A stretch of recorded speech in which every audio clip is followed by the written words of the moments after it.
نحمدہ ونصلی علی رسولہ الکریم۔ جرابوں پر مسح کرنے کا کیا حکم ہے؟ اس حوالے سے بہت سے بھائیوں کا تقاضا ہے کہ اس کی دلائل کے ساتھ وضاحت کر دی جائے، تو میں اس حوالے سے یہ کہہ رہا ہوں کہ ہر وہ جرابیں، ہر قسم کی جرابیں جن کو پاؤں پر پہنا جا سکتا ہے، ان جرابوں پر مسح کرنا جائز ہے، بشرطے کہ وہ جرابیں آپ نے طہارت اور وضو کی حالت میں پہنی ہوں، اور یہ کئی مرفوع احادیث سے ثابت ہے۔ پہلی حدیث ہے مسند امام احمد میں، سنن ابو داود میں، حضرت ثوبان رضی اللہ عنہ بیان کرتے ہیں کہ رسول اللہ صلی اللہ علیہ وسلم نے ایک دستہ کسی مشن کے لیے روانہ کیا، وہ واپس آئے تو انہوں نے سخت سردی کی شکایت کی، تو رسول اللہ صلی اللہ علیہ وسلم نے ان کو امرہم ان یمسحوا علی العصائب والتساخین، رسول مکرم صلی اللہ علیہ وسلم نے ان کو پگڑیوں پر اور تساخین پر، جو چیز پاؤں پر پہنی جا سکتی ہے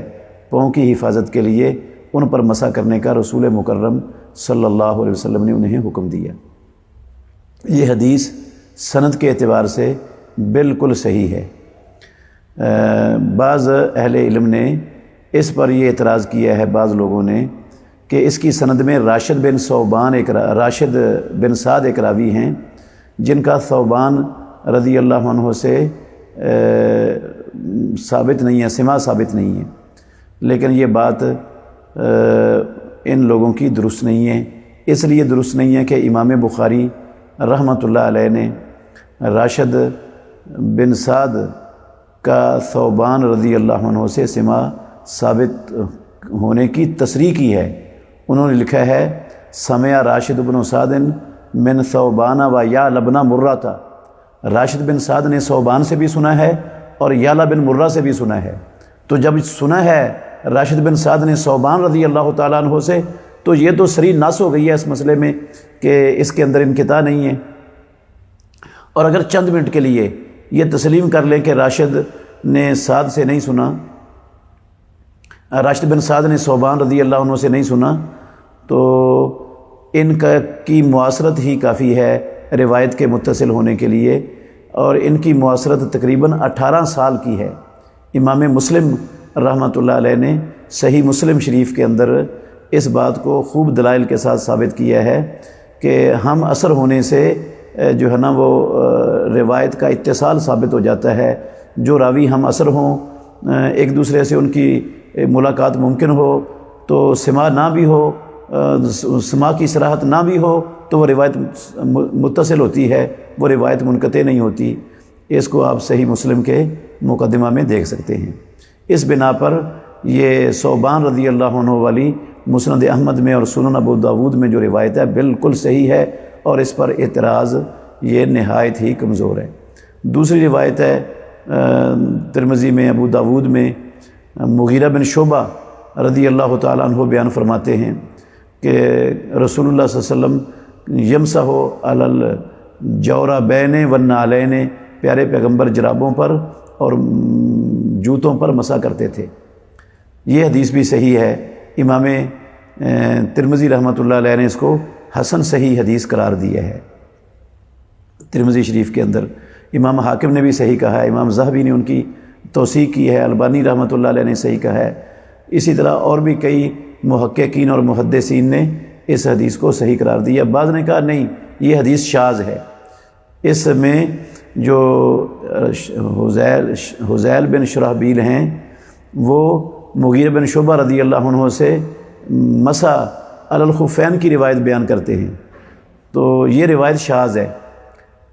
جبکہ یہ اس کو اس بنیاد پر شاذ قرار دینا درست نہیں ہے، کیونکہ مغیرہ بن شعبہ رضی اللہ عنہ سے حذیل نے دونوں روایتیں بیان کی ہیں، مسح علی الجوربین بھی اور مسح علی الخفین بھی بیان کیا ہے۔ یہ دو حدیثیں الگ الگ ہیں، یہ ایک ہی حدیث نہیں ہے، کیونکہ جو مسح علی الخفین والی روایت ہے اس میں سفر کا ذکر موجود ہے، اور جو مسا علی الجوربین والی روایت ہے اس میں سفر کا ذکر نہیں ہے، وہ الگ روایت ہے، یہ الگ روایت ہے، تو ایک ہی روایت نہیں ہے کہ جس میں اس کو جو ہے نا وہ شاذ قرار دے دیا جائے۔ ویسے بھی مغیرہ بن شعبہ رضی اللہ عنہ کے جو شاگرد ہیں انہوں نے مغیرہ بن شعبہ رضی اللہ عنہ سے مسح کی کئی احادیث روایت کی ہیں، ان میں سے ایک نے بعض لوگوں نے روایت کی ہے جرابوں پر مسح، بعض نے موزوں پر مسح، بعض نے پگڑی پر مسح، اور یہ ساری ہی روایتیں مغیرہ بن شعبہ رضی اللہ عنہ سے ثابت ہیں، اور ان میں کوئی تعارض نہیں ہے کیونکہ ہر ایک میں الگ الگ حکم ہے۔ یہ منکر اور شاذ روایت تب ہوتی ہے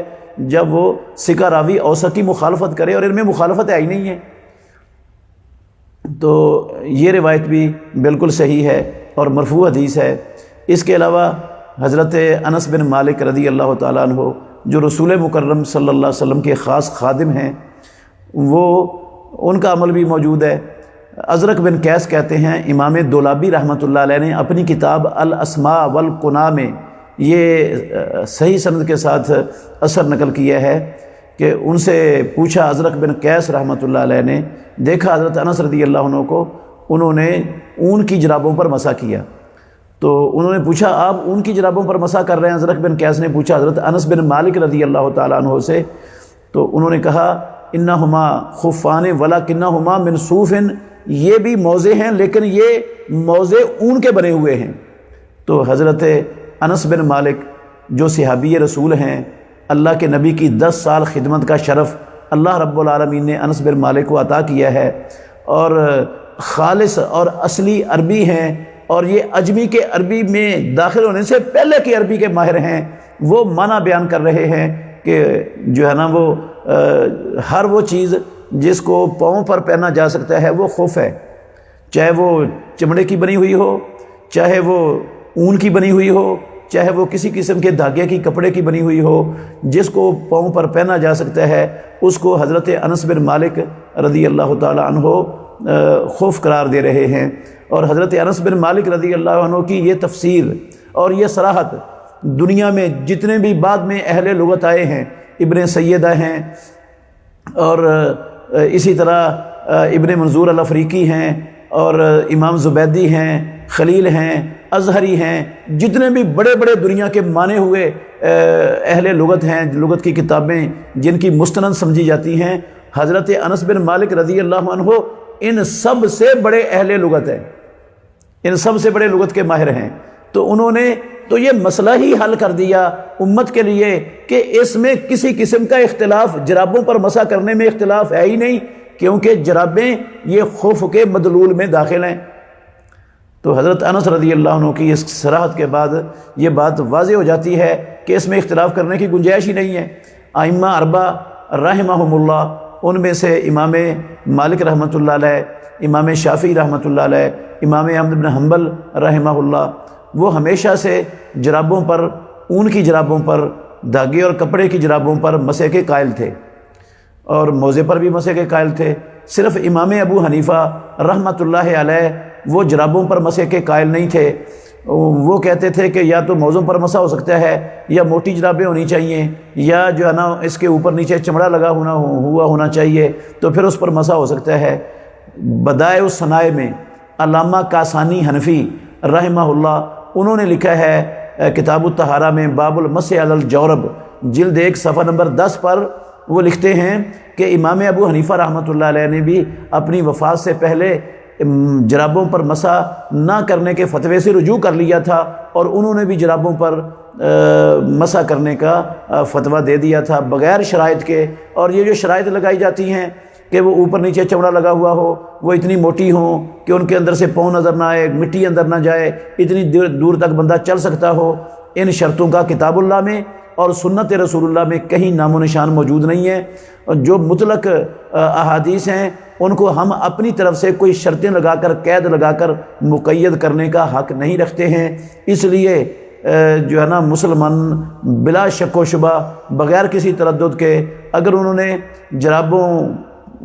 سردیوں میں جرابیں پہنی ہوئی ہیں اور وضو کر کے پہنی تھیں، وضو کی حالت میں پہنی تھیں، تو وہ مقیم ہیں تو 1 دن اور 1 رات تک اس پر مسح کر سکتے ہیں۔ اگر مسافر ہیں تو 3 دن اور 3 راتوں تک ان پر مسح کیا جا سکتا ہے۔ اور مسح کی مدت کا آغاز ہونا ہے یہ پہلے مسح سے۔ مثال کے طور پر کسی شخص نے عصر کے وقت وضو کر کے جرابیں پہنی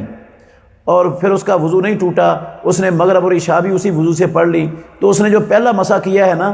وہ مسح کیا ہے فجر کے وقت اگلے دن، تو یہ اگلی فجر سے پہلے تک وہ عشاء تک جو ہے نا اگلے دن کی عشاء تک اس پر مسح کر سکتے ہیں۔ جس نماز میں پہلا مسح کیا ہے اس نماز میں وہ اپنے پاؤں کو جرابوں سے نکال کر دھوئیں گے، اس وقت تک مسح کی اجازت ہے۔